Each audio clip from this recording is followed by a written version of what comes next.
Praise the Lord.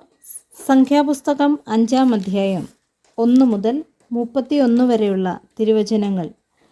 യഹോവ പിന്നെയും മോശയോട് അരുളി ചെയ്തത്, സകല കുഷ്ഠരോഗിയെയും സകല സ്രവക്കാരനെയും ശവത്താൽ അശുദ്ധനായ ഏവനെയും പാളയത്തിൽ നിന്ന് പുറത്താക്കുവാൻ ഇസ്രായേൽ മക്കളോട് കൽപ്പിക്കാം. ആണായാലും പെണ്ണായാലും അവരെ പാളയത്തിൽ നിന്ന് പുറത്താക്കണം. ഞാൻ അവരുടെ മധ്യേ വസിക്കയാൽ അവർ തങ്ങളുടെ പാളയം അശുദ്ധമാക്കരുത്. ഇസ്രായേൽ മക്കൾ അങ്ങനെ ചെയ്ത് അവരെ പാളയത്തിൽ നിന്ന് പുറത്താക്കി. യഹോവ മോശയോട് കൽപ്പിച്ചതുപോലെ തന്നെ ഇസ്രായേൽ മക്കൾ ചെയ്തു.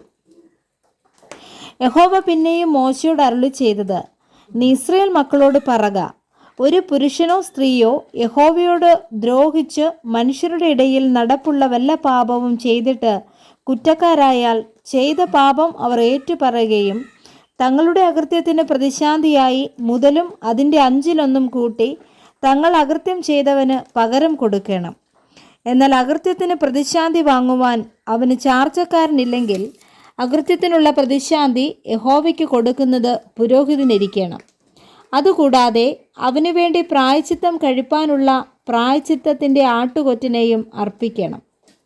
ഇസ്രായേൽ മക്കൾ പുരോഹിതൻ്റെ അടുക്കൽ കൊണ്ടുവരുന്ന സകല വിശുദ്ധ വസ്തുക്കളിലും ഉദർച്ചയായതൊക്കെയും അവനിരിക്കണം. ആരെങ്കിലും ശുദ്ധീകരിച്ചർപ്പിക്കുന്ന വസ്തുക്കൾ അവനുള്ളവയായിരിക്കണം. ആരെങ്കിലും പുരോഹിതന് കൊടുക്കുന്നതെല്ലാം അവനുള്ളതായിരിക്കണം.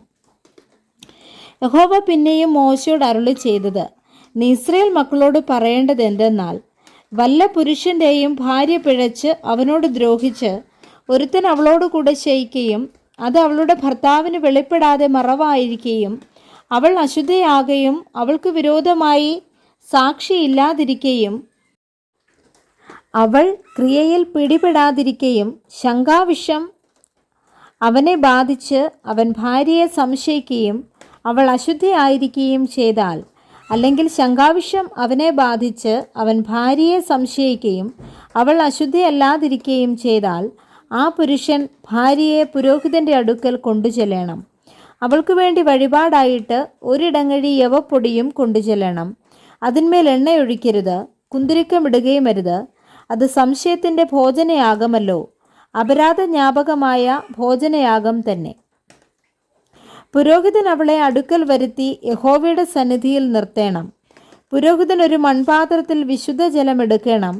പുരോഹിതൻ തിരുനിവാസത്തിൻ്റെ നിലത്തെ പൊടി കുറേ എടുത്ത് ആ വെള്ളത്തിലിടണം.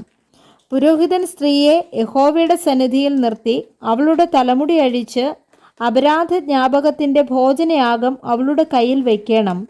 പുരോഹിതൻ്റെ കയ്യിൽ ശാപകരമായ കയ്പ് വെള്ളവും ഉണ്ടായിരിക്കണം. പുരോഹിതൻ അവളെ കൊണ്ട് സത്യം ചെയ്യിച്ച് അവളോട് പറയേണ്ടത്, ആരും നിന്നോടുകൂടെ ശയിക്കുകയും നിനക്ക് ഭർത്താവുണ്ടായിരിക്കെ നീ അശുദ്ധിയിലേക്ക് തിരികെയും ചെയ്തിട്ടില്ല എങ്കിൽ ശാപകരമായ ഈ കയ്പ് വെള്ളത്തിൻ്റെ ദോഷം നിനക്ക് വരാതിരിക്കട്ടെ. എന്നാൽ നിനക്ക് ഭർത്താവുണ്ടായിരിക്കെ നീ പിഴച്ച് അശുദ്ധയാകുകയും നിന്റെ ഭർത്താവല്ലാതെ മറ്റൊരു പുരുഷൻ നിന്നോടുകൂടെ ശയിക്കുകയും ചെയ്തിട്ടുണ്ടെങ്കിൽ, അപ്പോൾ പുരോഹിതൻ സ്ത്രീയെ കൊണ്ട് ശാപസത്യം ചെയ്യിച്ച് അവളോട്, യഹോവ നിന്റെ നിതംബം ക്ഷയിപ്പിക്കുകയും ഉദരം വീർപ്പിക്കുകയും ചെയ്ത് നിന്റെ ജനത്തിൻ്റെ ഇടയിൽ നിന്നെ ശാപവും പ്രാക്കുമാക്കി തീർക്കട്ടെ. ശാപകരമായ ഈ വെള്ളം നിന്റെ കുടലിൽ ചെന്ന് നിന്റെ ഉദരം വീർപ്പിക്കുകയും നിന്റെ നിതംബം ക്ഷയിപ്പിക്കുകയും ചെയ്യും എന്ന് പറയണം. അതിന് സ്ത്രീ ആമേൻ ആമേൻ എന്ന് പറയണം. പുരോഹിതൻ ഈ ശാപങ്ങൾ ഒരു പുസ്തകത്തിൽ എഴുതി കയ്പ് വെള്ളത്തിൽ കഴുകി കലക്കണം. അവൻ ശാപകരമായ കയ്പ് വെള്ളം സ്ത്രീയെ കുടിപ്പിക്കണം. ശാപകരമായ വെള്ളം അവളുടെ ഉള്ളിൽ ചെന്ന് കയ്പായിത്തീരും. പുരോഹിതൻ സ്ത്രീയുടെ കയ്യിൽ നിന്ന് സംശയത്തിൻ്റെ ഭോജനയാഗം വാങ്ങി യഹോവയുടെ സന്നിധിയിൽ നീരാജനം ചെയ്ത് യാഗപീഠത്തിന്മേൽ അർപ്പിക്കണം. പിന്നെ പുരോഹിതൻ ഭോജനയാഗത്തിൽ ഒരു പിടിയെടുത്ത് യാഗപീഠത്തിന്മേൽ നിവേദ്യമായി ദഹിപ്പിക്കണം. അതിൻ്റെ ശേഷം സ്ത്രീയെ ആ വെള്ളം കുടിപ്പിക്കണം. അവൾ അശുദ്ധിയായി തൻ്റെ ഭർത്താവോട് ദ്രോഹം ചെയ്തിട്ടുണ്ടെങ്കിൽ അവളെ വെള്ളം കുടിപ്പിച്ച ശേഷം ശാപകരമായ വെള്ളം അവളുടെ ഉള്ളിൽ ചെന്ന് കയ്പായിത്തീരും. അവളുടെ ഉദരം വീർക്കുകയും നിതംബം ക്ഷയിക്കുകയും സ്ത്രീ തൻ്റെ ജനത്തിൻ്റെ ഇടയിൽ ശാപഗ്രസ്തയായിരിക്കുകയും ചെയ്യും. എന്നാൽ സ്ത്രീ അശുദ്ധയാകാതെ നിർമ്മലയാകുന്നുവെങ്കിൽ അവൾക്ക് ദോഷം വരികയില്ല, അവൾ ഗർഭം ധരിക്കും. ഇതാകുന്നു പാതിവ്രത്യ സംശയം സംബന്ധിച്ചുള്ള പ്രമാണം. ഒരു സ്ത്രീ ഭർത്താവുണ്ടായിരിക്കെ പിഴച്ച് അശുദ്ധയാകുകയോ ശങ്കാവിഷം അവനെ ബാധിച്ച് അവൻ ഭാര്യയെ സംശയിക്കുകയോ ചെയ്തിട്ട് അവളെ യഹോവയുടെ സന്നിധിയിൽ നിർത്തുമ്പോൾ പുരോഹിതൻ ഈ പ്രമാണമൊക്കെയും അവളിൽ നടത്തേണം. എന്നാൽ പുരുഷൻ അകൃത്യത്തിൽ ഓഹരിക്കാരനാകയില്ല, സ്ത്രീയോ തൻ്റെ അകൃത്യം വഹിക്കും. Praise the Lord. വായിച്ച തിരുവചന വേദഭാഗങ്ങളാൽ കർത്താവ് നമ്മെ ഏവരെയും സമൃദ്ധിയായി അനുഗ്രഹിക്കുമാറാകട്ടെ. ആമേൻ.